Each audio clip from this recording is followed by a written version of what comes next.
Welcome, everyone.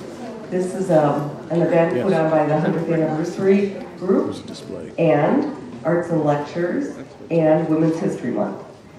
Even though we're just about past Women's History Month, we got in under the wire. My name is Ellen Silver. I'm the Director of Communications and Marketing, and more importantly for today, I'm one of the tri-chairs of the 100th Anniversary Leadership Group. First, I'd like to welcome all community members, and especially our two board trustees, our board president, Maggie Fishman, and our board clerk, Dorothy Banfeld. So thank you, and thank you to everyone for being here. Our speaker today, as you know, is Gaye LeBaron. She has made immeasurable contributions to the culture and history of Sonoma County as a reporter, columnist, historian, lecturer, SRJC instructor, and author during her 60-year career.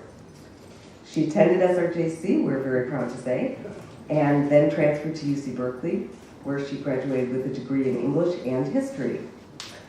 She's received numerous accolades during her career. In 1988, the Press Democrat did an exhaustive search to identify the 10 most powerful people in Sonoma County, and Gaye LeBaron came out number 2, but who knows who was number 1, because I don't. Do you know? Gaye will tell us. Who was it, Gaye? Henry Trioni. Okay.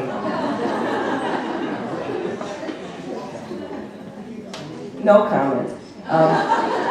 U.S. Representative Mike Thompson honored Gaye LeBaron as Sonoma County's Woman of the Year in 2015, and in 2016, she was honored with the California Community College Distinguished Alumni Award by the California Community College League.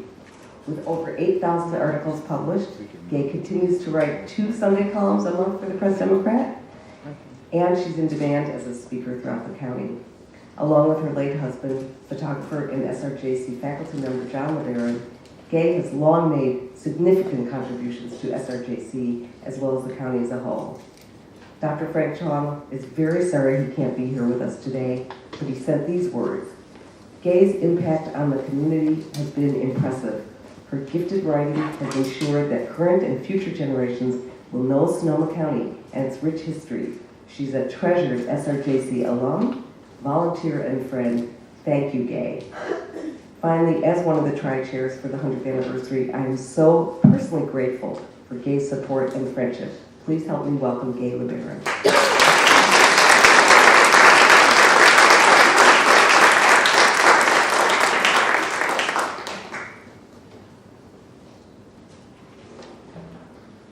Trioni had a lot more money.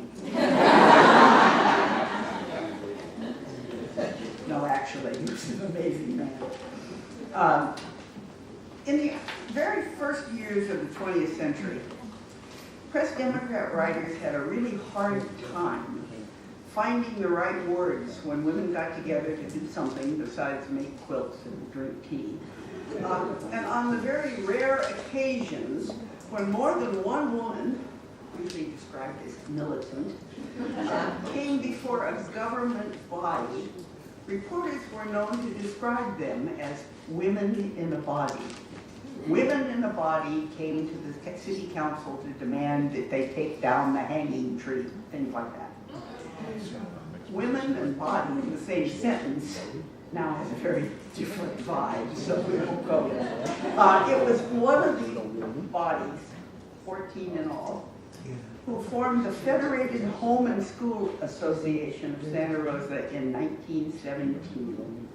And I'm not going to name the 14 because the names wouldn't mean anything to you. If one of them was your great-grandmother, just raise your hand and we'll make an exception. I will, however, point out that all but one had no first names. Women didn't have first names in the newspaper in those days, only Mrs. George and Mrs. Frank, and that was Doyle, which makes you wonder how much Polly O'Mara Doyle had to do with the scholarship decisions. Only one of them had a first name, and that was May Payne, Mrs. May Payne, who was a member of the Board of Education. So I suspect that she had a lot more to do with what was going on than some of the others. She wasn't the president of the board. That didn't happen for 60 more years before a woman would become president. Just know that it was a well-informed group that met on November the 13th, 101 years ago. The unique educational system that these women were exploring had been conceived at the University of Chicago right around the turn of the century and was established in California by legislation, the Cabinetti Act, in 1907. The West's first junior college, a term that was first uttered by President David Starr Jordan of Stanford, was in Fresno and had opened in 1910. And by the time these women in a body descended on the school board, there were already 17 such institutions in the state of California. The committee had done its homework. The women knew that the ties that were being forged with the two great Northern California universities, the University of California and Stanford, were going to need something like this. Because, you know, there's a relatively new term that geographers and journalists are using to describe Santa Rosa and places like it today. They call it an edge city. We're an edge city, which is defined as a city on the fringes of a larger city that acts as a regional hub. And that's true, that's what we are. And even then, Santa Rosa fit that description. It was the county seat of an agricultural area. It was as close as a train and a ferry ride to San Francisco and Oakland, but it was too far away to be urban. A cow town in a cow county in 1917. That's what Santa Rosa was. And our students were in reach of those universities, but not close enough to, in today's terms, commute.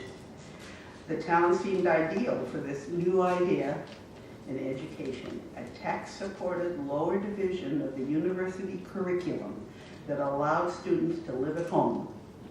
And knowing what we know about the times here, I might add, to help with the chores, to feed the chickens, to milk the apples, milk the apples and pick the cows, before and after classes. So if you add to this mix the beginning of a newfound sophistication and a promise of very good economic times that came with World War I, believe it or not, UC Berkeley, and there was no other UC at that point, Davis was the university farm. And I might add here that UCLA was founded a year after junior college, Santa Rosa was founded, and actually was founded as a junior college. And there was some talk when the second campus was talked about for Cal, that it might be either Santa Rosa or Los Angeles. And of course, Los Angeles geographically makes a whole lot more sense. But we were in the running for just briefly. Santa Rosa, the Cal particularly, provided the curriculum, lower division classes in subjects that were needed for a bachelor's degree. And they had the same number as Cal, and they did when I went to school, and I suspect that some of them still do, right here at home. So 3 days after the women met, the women came in a body again before the Board of Education, which had obviously been primed. I mean, this was obviously a setup. 3 days, think about bureaucracy today. Their plan was approved, the college was established, no campus, but some classrooms on the top floor of the high school on Humboldt Street.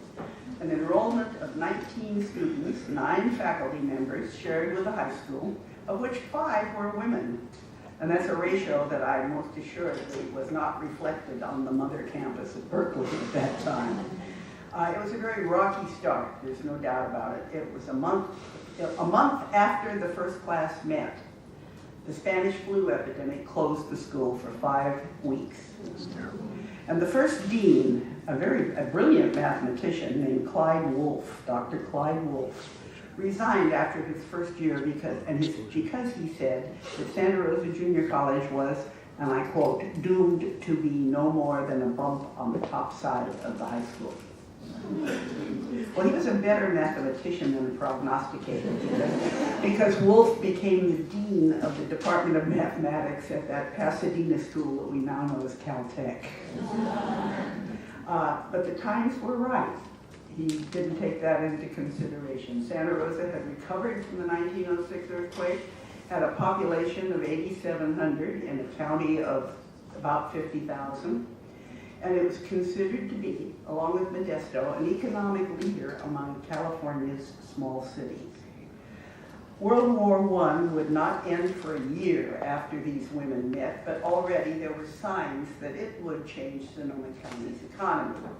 It certainly had increased the farm economy already, as war gave us a demand from Europe for our dried apples and prunes, and took its toll on the hop industry, Europe's hop industry, leaving us as a leader in that very volatile and often very profitable world market.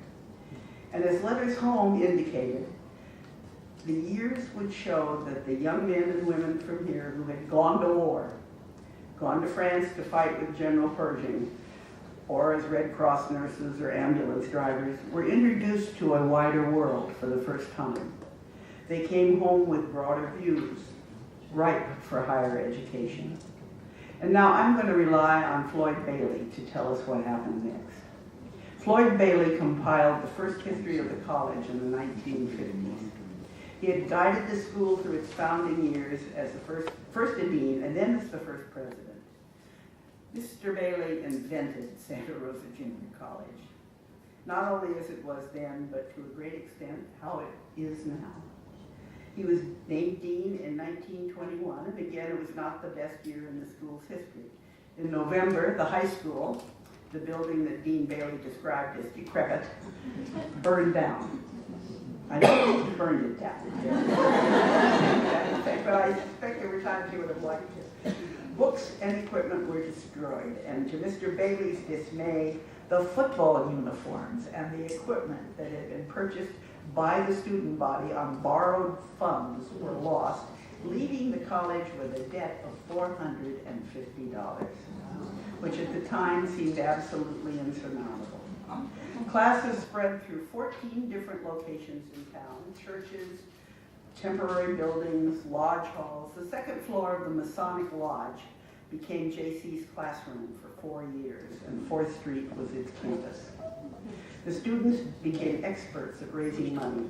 They sold cakes and candy at school and at civic gatherings, and they instituted a school event called Dollar Day, where students who had $1 to donate had to explain how they earned it, and they had to have earned it. At the end of the first year, the debt was paid, and they had reestablished the football team. The football team was very important to Mr. Bailey. His recollections in history testify to that. It was more than athletics. He knew that. It was a bond to be shared by the town, which came out in surprising numbers to see this ragtag team of just 14 players. And in 1925, coached by attorney Red Towser, who was also one of the initial trustees of the college, the team defeated San Jose State, only the first of several four-year colleges that these scrappy bear clubs would beat before they ever had a campus. And Bear Cubs, of course, is a diminutive of Cal's Golden Bears. In the late 30s, football games were packed. I'm jumping ahead a little. Not only was it pre-TV by a long way, but there was the matter of the marching band. There was a music instructor named Bob Cantu, who's a trumpeter himself, and he assembled a very good marching band. You're smiling. Why, you know Bob Cantu? Oh, okay. I thought maybe he was your great-grandfather. As soon as Bailey Field was opened, it became the weekend attraction, his band. They turned off the lights. They put lights on the hats, and they did all these intricate moves. And the stands were packed, just packed. Now, admittedly, there were more seats available in the second half, but people came to see the band. By 1927, the college had declared independence, formed an independent junior college district. In 1929, Annalee joined, the school district joined in, and the enrollment rose to 300. And that spelled the end of what the Bailey history calls the dark period. And the college future became much brighter. Now rest assured, I'm not going to go year by year through the century, but I do want to tell some stories about the first president. This is Mr. Bailey's campus and always has been. And he always was Mr. Bailey. Mr. Bailey, never Floyd, even to those who worked side by side with him for decades. The JC was still part of the high school in this new building on Mendocino, even after achieving its goal of a separate district, but Mr. Bailey had his sights set on an independent campus. 2 years later, an opportunity presented itself. It took two sad events, the death of Luther Burbank, the town's hero, and the collapse of the nation's financial system to make it happen.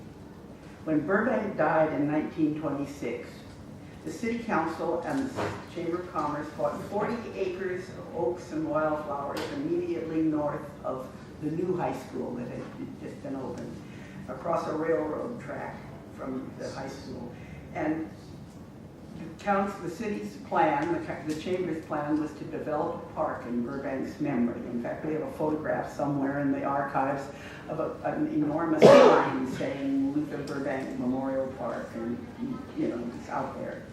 And some say that the deeds, 20 of them were the city's and 20 the Chamber of Commerce, 20 acres of it was 40 acres divided up, were exchanged for $1. I've heard that. Others put a price on them that was not a whole lot more, actually. And I confess I didn't look it up, but I do know that some Burbank admirers objected, and that the trustee attorney Towser and Bailey made a deal. They promised that the front of the acreage facing Mendocino Avenue, which was then Highway 101, would remain a park and no buildings would be constructed. And that has remained true to today, and that Burbank would be honored as he is by Luther Burbank Auditorium. It's astonishing in retrospect, knowing what we know about the Great Depression, that 70% of the permanent buildings constructed on the campus before the late 50s, 1950s, were built between 1929 and 39. It was the grimmest financial years in the nation's history before or since. But it was Mr. Bailey and his board being positive about the financial downturn and wisely, very wisely, employing the government's make-work programs of the 1930s. That built the nucleus of the permanent campus. This was Franklin Roosevelt's alphabet soup. They built Pioneer Hall, Annalee Hall, Towser Gym, Busman Hall, some completely and some in part, and the aforementioned Burbank Auditorium, and those were completed in the 30s. And the men who worked for WPA wages from here, and the young men from Tennessee who came with the CCC and never went home, who did the drainage work here, could drive by this campus for the next 50 years and say, I built that. But it was Mr. Bailey who walked the 40 acres almost every day with his educational background in engineering. He was planning the layout. He paced off the measurements and distances for buildings and athletic fields and roads. The family's home was on the corner of Mendocino and Elliott, where Taco Bell is today. Times do change. And he spent so much time on the property that by his own admission, his wife asked him to limit his walks to nighttime, because she said, if people keep seeing you out there pacing, they'll think you are crazy. And then there was the matter of the pathways, which is my favorite thing. When the campus maintenance crew was preparing to lay the bricks for the walkways between the new buildings, Mr. Bailey stepped in. Don't lay bricks, he told them. Don't lay a brick until the students have worn the pathways, because that's where they're going to walk anyway. Now, I like to think of Mr. Bailey's pathways as a kind of a metaphor for the history of the college itself. Of all the pathways it has taken to reach where it is today. Those who worked with him will tell you that he relied pretty much on instinct, and his instinct was pretty much impeccable. When Dr. Randolph Newman, the school's second president, compiled a volume of oral histories from longtime faculty members, those who were around in the Bailey years told how they were hired in today's world of educational bureaucracy. These are astonishing stories of administrative derring-do, I think you'd say. There was no committee, no forms to be completed, no background or security checks. There was just Mr. Bailey, chatting like he was entertaining a visitor. And in some instances, he was. Gordon Dixon taught English here for more than 40 years. He was hired with a new college degree. He drove by on his way to a family summer cabin in Fort Bragg. And on a whim, he stopped in Pretty College to see if there were any faculty vacancies, and perhaps he could get an application for them. Instead, he found himself in Mr. Bailey's office, invited to sit and chat. He told him that he had majored in music. And Bailey said, well, that was too bad because I'm looking for an English teacher. And Dixon said, well, he had minored in English. And when he left with a handshake, he had a lifetime job. And a long 40-year tenure as the organist at the Episcopal Church. Ellis Peterson, who taught physics and engineering, got his job when he stopped by to say hello. And Mr. Bailey not only told him that Henry Wilcox, who taught those subjects, was retiring, and not only offered him a job, but he drove him around town to show him the best places to live. And coincidentally, those were in subdivisions that were being built or had been built by junior college graduates.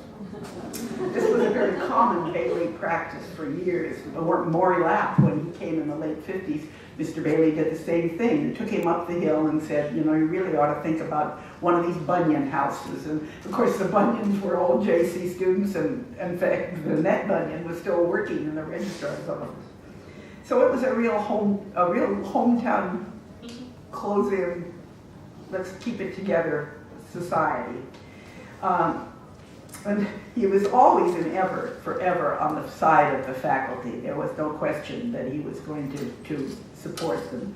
There's a story about a trustee who was a businessman in downtown Santa Rosa, had a store, and he called to complain that he had seen a member of the faculty downtown during class hours, and he said to Bailey, what was he doing off campus? And Bailey didn't hesitate a minute. He said he was spending money. And there are other stories like that. And as Alvin Hunter and others have pointed out, there was no committee, no forms, just Bailey. And the first real faculty, as Mr. Bailey called it, in the 1930s, had 17 instructors, of which 8 were women, if you're still counting, and 3 of them stayed into the 1950s from the originals. And some of us are in the room who remember Genevieve Mott from the old high school faculty, original, very original, who taught generations of people appreciation of American poets.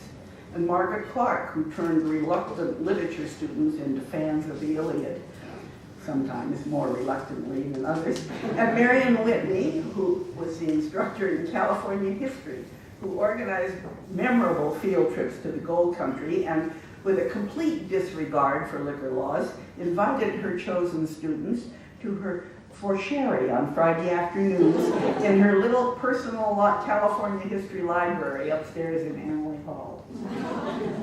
The women of the 50s included the faculty of the nursing school, of course, which was a special part of the campus, a live-in program at Sinead Hall, bordering the old county hospital. And certainly they were in the home economics department, which has a new name now. It's had for decades, and I have no idea what it is, as well as business, in art. Ernestine Smith and Betty Linscott in PE, to name a few. Ruth Godkin, later Ruth Craig, who taught students not only to read French, but to really speak French. And she put many students on the linguistic path. Her French club also provided a very welcoming place for the several African-American students African students who were exchange students on the campus in those years. I should also mention Alice Wilcox, who taught languages as well, and she was known as Whispering Alice for the booming voice that could be heard conjugating French and Spanish verbs 2 classrooms away. There were many other faculty members, women faculty members in the 50s, but none served more wisely or more well than the remarkable, really remarkable Margaret Trussell. She was the Dean of Women. She was scholarly, she was strong, she encouraged those who still, encouraging those who still hesitated to call themselves women and not girls to join her in her belief that academics were not the province of the male of the species. But she was also very kind. I have heard stories about students living precariously on their Doyle scholarships and part-time campus jobs who found a spare $20 bill in their mailbox from time to time with instructions to participate in something they had already decided they couldn't afford. And I know those stories to be true. It's interesting to note that a faculty member, male, who was the master of ceremonies at her retirement dinner, began a sentence with, "When we started to look for a replacement for Margaret Trussell," and then he stopped. "That's ridiculous," he said. "There is no replacement for Margaret Trussell." So, back on Bailey's pathways, we find the college's second leader, Rand Newman, who spent what might be considered an apprenticeship as Bailey's assistant, and brought many of his mentor's instincts to the job in 1957, but with the addition of his new PhD from Cal, and an intellectual vision of the changes that were on the horizon, not only for Sonoma County, but for the world. His pivotal years were built on the Bailey Foundation, and he made the changes necessary to follow the new pathways. Growth was the operative word. Required an emphasis on planning. The budget was up 225% that year, and certainly innovations to keep pace or even a little ahead. Much was new in those years. An academic senate, a faculty committee system. My late husband taught in those years, and the committees were considered less an honor than a chore. Some of you may have heard the story of, it was kind of the birth of bureaucracy for the college, but some of you may know the story about the parking lot behind Bailey Field, which was built in those years, and it was the subject for a parking committee, and they labored on it for a long, long time. And that parking lot used to be called, maybe still is in some areas, Camelot, because we know that a camel is a horse that was put together by a committee. I blew that one. All this was meant, all the changes, the bureaucracy changes were meant to serve a changing student population. More veterans coming. There had been the big swarm after World War II, and now coming from Vietnam. More women taking off their aprons, putting on their Gloria Steinem glasses, and looking for the careers that they had set aside for family. More diversification. The evening college, these are in the Newman years. The first English as second language classes, the Black Student Union, the Veterans for Peace. Lori Kruzevsk is here, and she could go on with that list for a long, long time. It was all part and parcel of a national pathway. It was a superhighway in this case, leading to an unprecedented social and political change. And what Rand Newman welcomed as essential to the college and its place in the community cost him dearly. We are reminded now that the year 1968, for example, it was the year of the Tet Offensive, the year that LBJ declined to run, the year that Martin Luther King and Bobby Kennedy were assassinated, and Santa Rosa JC's campus was not immune. Students organized protest marches to the courthouse downtown. They boycotted classes and called mass meetings without notice, and they disrupted instruction on all sides. It came to a sad conclusion in the spring of 1970 during what Student Activities Dean Gene Canterbury called 90 Days in May. There was an altercation around the flagpole when students attempted to lower the flag to half-mast in honor of what happened at Kent State, and the student body president and his supporters didn't allow it, wanted it back up again. And then there was a circulation of an unauthorized publication from the Current Affairs Club, a new group called Together, which was a misnomer considering the reaction. After several issues, each of them with more obscene photographs and language, 3 students were charged with Together's creation, and they were expelled. A legal appeal to the trustees upheld Dr. Newman's decision, as did the Board of Education. But in the meantime, the faculty split as well as the student body. So there was a tremendous amount of discontent. These issues and uncounted clashes involving, as I say, not only students but faculty, took a toll on Dr. Newman's health. After 2 heart attacks and stern advice from his physicians, he resigned.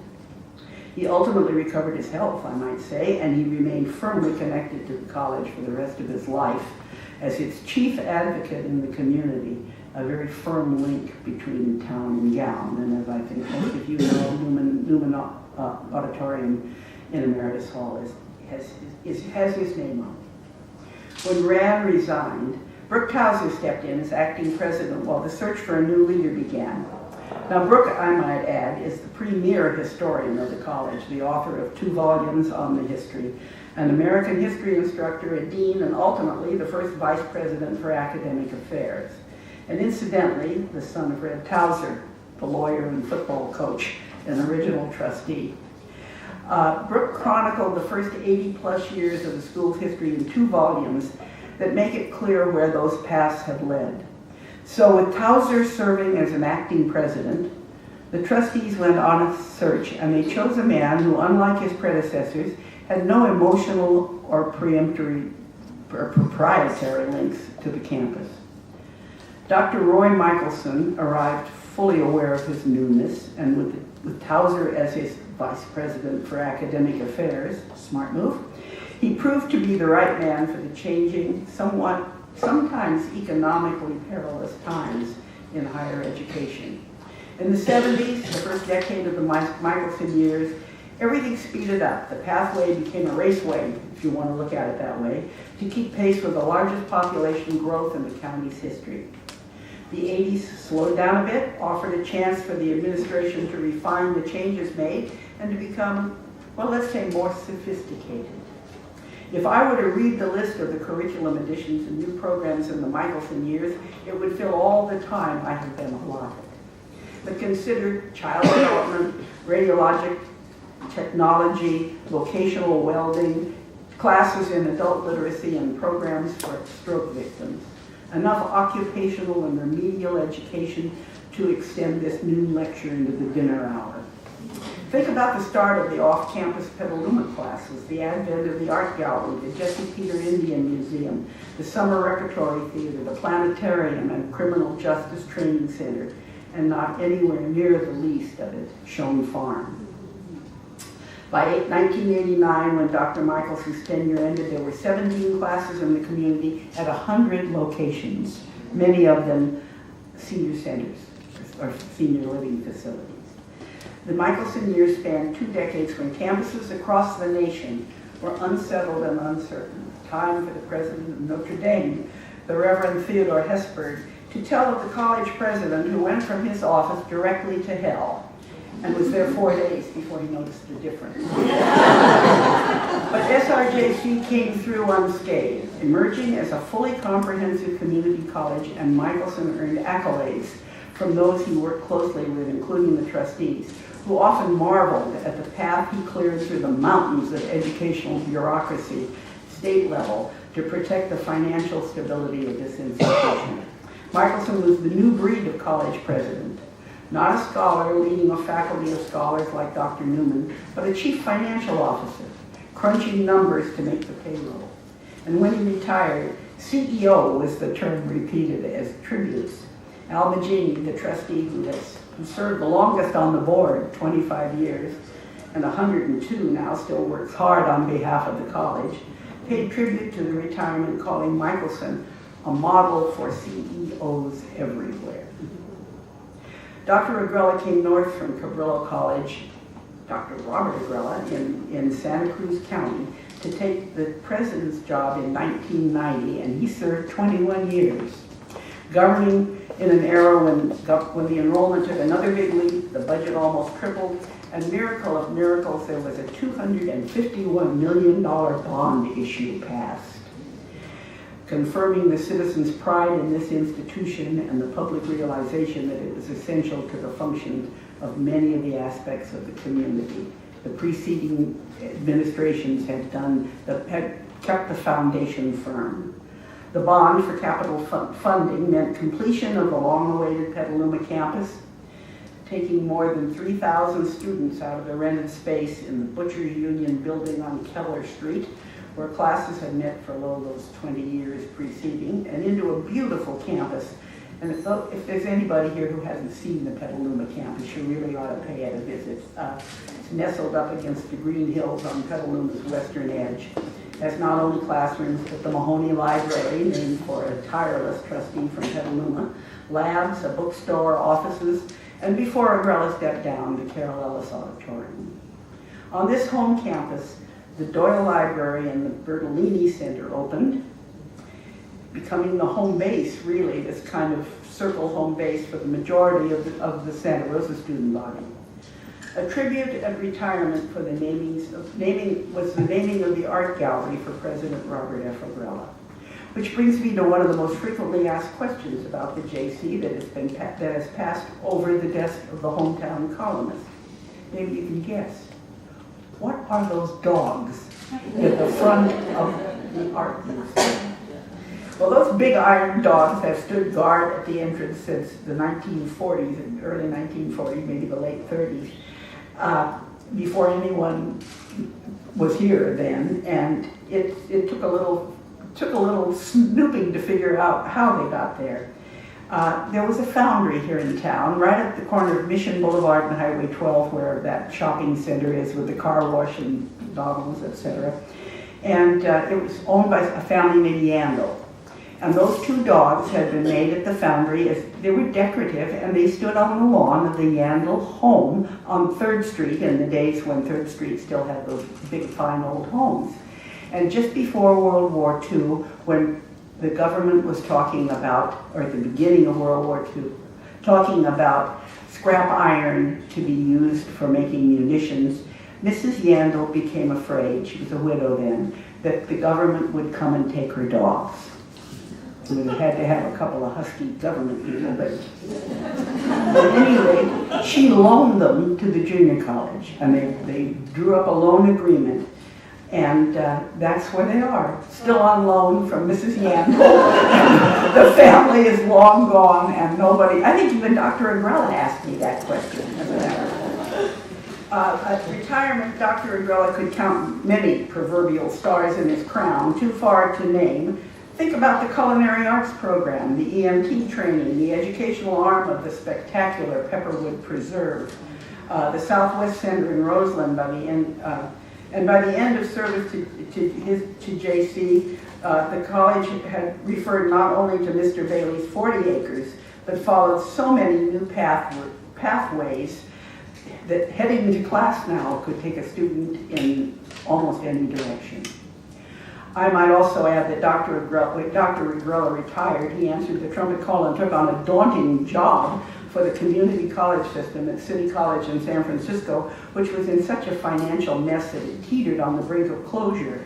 That proved a very successful adventure. City College remains open, reorganized, and Dr. Agrella is once more retired. You know, history gets much trickier as you get closer to it, so I haven't even tried a historical assessment for the current president. Although, you know, I mean, he's in bad shape right now because he chose to introduce the Secretary of Defense in Petaluma instead of being here today. But anyway, but he did apologize. He's only the 5th president in 100 years. And when you think about that in terms of the way, the kind of revolving doors that have happened in education around the country, that's pretty special. Dr. Frank Chong's assessment will come years later. He knows it. But I will say that Dr. Chong presents a picture in the community of absolute kinetic energy. He's everywhere. Only on the campuses, if everywhere but here. And don't think I'm going to forget.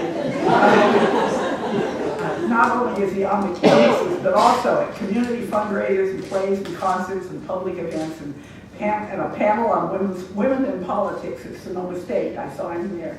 Watch for him. Now, I would have to go all bureaucratic on you to talk about all that's going on in this institution today. I'm not even going to try. I can't begin to describe the heap of new programs that have created new paths, avenues really, into the broad community, far beyond those who will matriculate to other institutions, although they are still well served, as a series of amazing accreditations have confirmed. Most of these programs have complicated names, which is why staff often talks in initials. You probably know that. I got an email the other day announcing an appointment from the administrator of the college's CCE.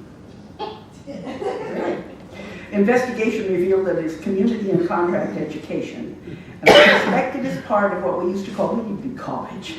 I'm told that this new alphabet soup is required to link with state government's education component that dates to the passage of Prop 13 in 1976, the measure that ended or certainly lessened home rule in all school systems. There are almost as many great things about the junior college that I haven't talked about. The glory years after World War II, when the campus filled with GIs, the GI Bill being probably the greatest piece of legislation for education that was ever passed. The ice hockey teams at the Grace Brothers rink in the late 30s and early 40s, when Canadians came down and enrolled here and they knew how to play hockey. There's a story about Cook Cipher, who was the baseball coach, who was given the chore of coaching the hockey team. He had never seen an ice hockey team, but he bought a book and he went at it. And they actually defeated UCLA and Stanford and the 1950-51 football team, which was undefeated for 2 years, they still celebrate, those guys do. The short-lived traditions, some of them kind of odd, including the campus costume capers, all starting with K, which was shortened to KKK, and that was suspended forever in the 30s, possibly because a real KKK group had become active for a brief time in the North Bay. Burned crosses down off Petaluma Hill Road, incidentally. Probably should take a minute to talk about Character Day and why we haven't had one since the 1960s. Character Day was through I guess the late 40s and the 50s, a Friday when everybody dressed up in costumes. There was judging, the clubs did refreshments, and it was just a day off, a spring celebration. And one day in the late 1960s, 4 students, three men and a woman, dressed as, sort of Bonnie and Clyde +2. They were Al Capone gangsters, and they did pretty well. They had the toy gun, Tommy guns, and the dark suits and the snap brim hats, and etc. And they decided they won a prize, and they were so excited about their success that they decided they would take it off campus. So they wrote a note that said, "Give me 2 50-cent pieces," and they clipped a $1 bill to it, and they went into the Bank of America downtown. Well, the teller was reading the note, but another teller was stepping on the automatic thing, the automatic alarm, and of course the police were there in minutes, and they arrested them, and they put them in jail, and they kept them in jail over the weekend, and they took them to Sacramento in chains on Monday morning to go to federal court. They were lectured heartily and released, but it was the end of Character Day. And Dutch Floor, who was the police chief then, to say he was not amused is the understatement of the age. And I was, I thought he was going to arrest me once because I made the mistake of sort of smiling when this was being told. And he pointed out rightfully that if there had been an off-duty policeman in there with a gun, they would have killed those kids, or at least one of them. So that was what happened to Character Day, and that was, of course, it is morphed into Day Under the Oaks, which is a more wide faculty community, not just the characters on campus. I see by my daily newspaper, in fact, that this year's Day Under the Oaks is emerging as a battleground for the latest faculty administration conflict. And that's too bad. Not the conflict per se, but the choice of the day itself, which has nothing to do with administrative conflict. Meanwhile, the junior college marches along on its latest important path, which is observing the centennial as the most enduring and important innovation in Sonoma County's educational history. The sum total of all this is that Santa Rosa Junior College, still called a junior college by a determined vote, there's only two of them, I believe Fresno is the other one. When the official switch to community colleges was made at state level, we resisted.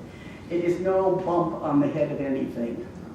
There isn't a head big enough to accommodate such a bump and all the things that it embodies.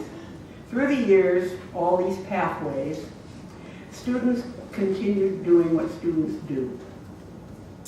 Mr. Bailey's pathways stretch out of the community and into the world beyond, growing wider and longer every day. Those 14 women in a body with no names who took it upon themselves, dare I say, march on the school board, just look what they got us into. Thank you very much.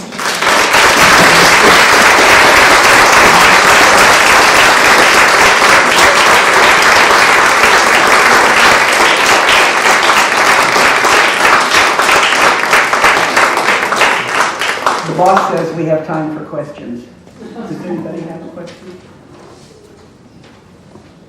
I would just like to make a comment that since the college was founded by women, it would be great to see if the future president. That would be nice. That would be nice. Oh, I'm sorry. She said that since the college was founded by women, it would be great to see a woman president. And I think that occurred to me when I was going through this list of people. Would you like to say who you are? Oh, Kate from the foundation. Aha, okay. Thank you, Kate. We'll put you down as suggesting it. Yeah. Yes. Kate, would you like to tell us just a little bit more about the vote to remain Santa Rosa Junior College? Well, I think that it came before the trustees, and we had the option I think the state didn't think we had the option, but we took the option, along with Fresno, of choosing not to change. Modesto, thank you. It's all, close by. Down there in the valley. Of choosing not to change the name. Maybe somebody else in the audience knows more about that. It might have been a vote of the student body without the I option. don't think it was a student body. Somebody voted on it, I believe. Yeah, well, I think it was a trustee, but I'm not sure. Maybe it was a student body. Yes, Cindy. I was just wondering, what year was the shop farm? Well, it was in the 80s. I just remember being in John Edwards. Yeah, and of course- in 1970, and they wanted students to go out and pick rocks. Yeah, and this took a long time to. Maybe it was the late 70s. Yeah. The Chung Farm was government property. There was a listening post up there during the war. We knew people who worked there, and they weren't allowed to talk about it. Shh. But they listened to Russian radio broadcasts. It was CIA. They didn't. Nobody said that in those years, but it was CIA.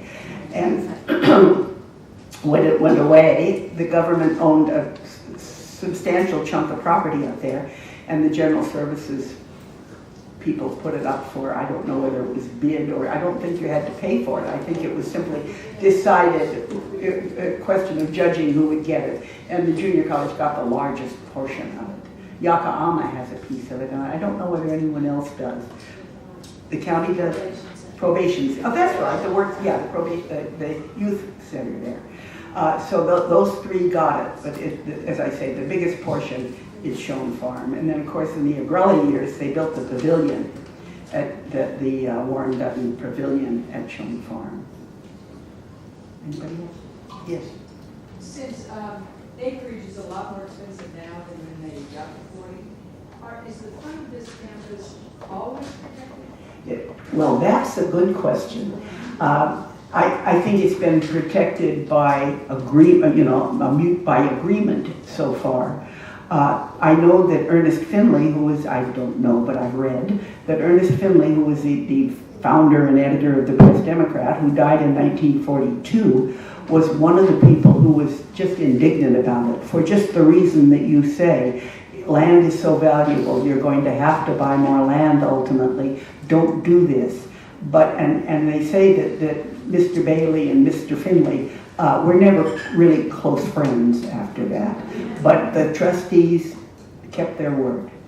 And they had, Towser and Bailey had meetings with Mrs. Burbank, and this was part of the agreement. So I would be very surprised after all these years if that happened, but then I've been surprised before. Yes. I'm not aware of any buildings or parts of buildings being named after Michelson. I'm not either, and I have no idea Is he the only why. president that didn't get a building, or? Well, Agrella has the art is not the whole building, it's just an element of it. I don't know. It's the best I can say. Anybody else? Thank you very, very much. We have a little something for you. The foundation would like to make a brief presentation. Uh-oh.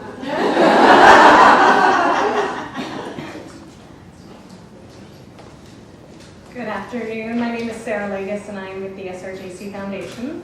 And we just wanted to extend a small token of appreciation to Gaye for her presentation today, as well as for her upcoming commencement address. She is our commencement speaker this year as well.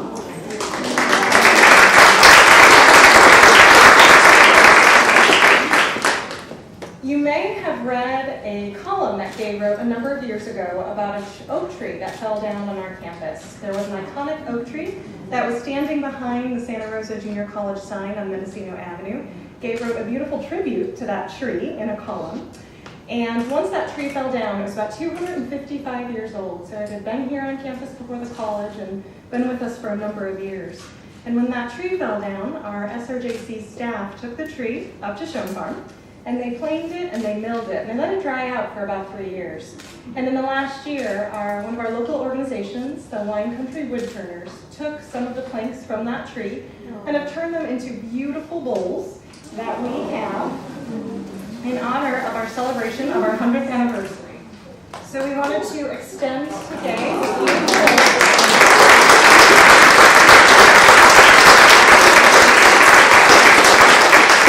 the wood is made from our tree. It has the oak leaf branded into it, which is the sign of our 100th anniversary, as a token of our appreciation for the support that she has given the college over the years, as well as a love of the college. And we're grateful to call her and proud to call her an alumna of the college. Thank you.